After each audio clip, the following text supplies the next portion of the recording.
안녕하세요. 착한 코딩입니다. 실무에서 유용한 SQL 쿼리 네 번째, 오라클 시노님에 대해 설명드리겠습니다.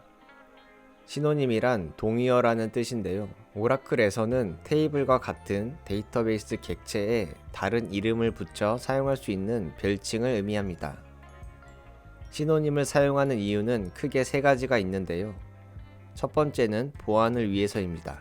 DB 객체를 외부에서 사용하도록 정보를 제공할 때 실제 스키마나 객체명이 아닌 별칭을 사용할 수 있습니다. 이렇게 하면 외부 사용자에게 정확한 DB 내부 정보를 공개하지 않아 실제 객체 정보를 보호할 수 있습니다. 예를 들어 스키마 유저 언더바 A에서 생성한 테스트 테이블을 외부에서 조회하려고 하면 select all from user underbar a.test처럼 사용해야 합니다. 그런데 user a 언더바 test라는 시노님을 매칭해 사용하면 쿼리에 실제 스키마 명과 테이블 명을 작성하지 않고 사용할 수 있습니다.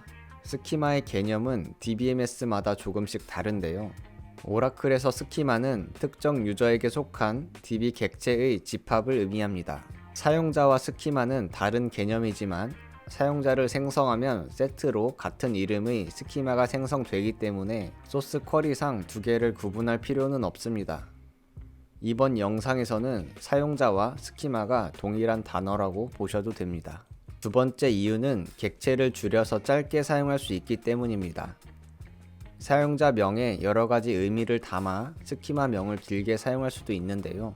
이런 경우 시노님을 사용하면 불필요한 소스도 줄고 개발 편의성도 높아집니다. 예를 들어 스키마 명에 운영 서버에서 사용하고 셀렉트, 인서트, 업데이트 권한을 갖는 서비스 계정이라는 의미를 모두 담고 싶어서 스키마 명을 아주 길게 작성했다고 가정해 볼게요. 스키마 명만 봐도 어디에 사용되는지 많은 정보를 알 수 있습니다. 하지만 소스에서 사용하기에는 너무 텍스트가 길기 때문에 앞글자만 따서 짧게 시노님을 만들 수 있습니다.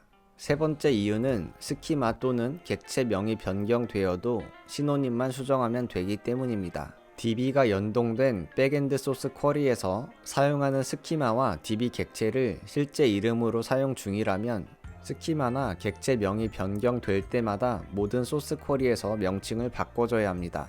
하지만 시노님을 사용 중이라면 시노님과 매칭된 스키마와 객체명만 변경하면 됩니다. 예를 들어 user underbar a.test를 시노님 user a underbar test에 매칭해 사용 중인데 test라는 테이블 명을 test2로 변경하려고 합니다. 이때 시노님 user a underbar test를 수정해 매칭되는 객체를 test2로 변경하면 소스 쿼리 변경 없이 테이블 명을 바꿀 수 있습니다.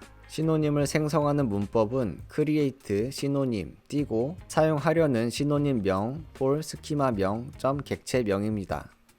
이때 이미 생성된 시노님을 수정하려면 or replace를 추가합니다. 현재 로그인한 계정의 객체를 사용할 때에는 for 뒤에 스키마 명을 생략할 수 있습니다.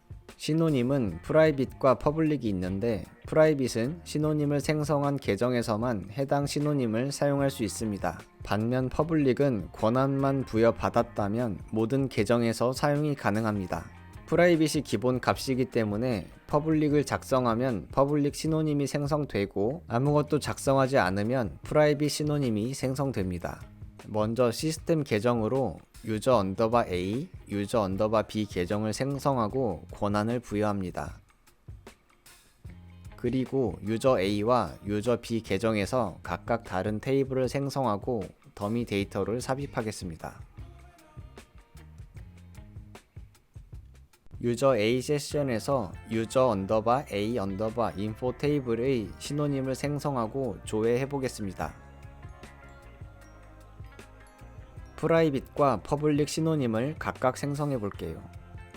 프라이빗 시노님 뒤에 PR을, 퍼블릭 시노님 뒤에 PU 텍스트를 붙였습니다.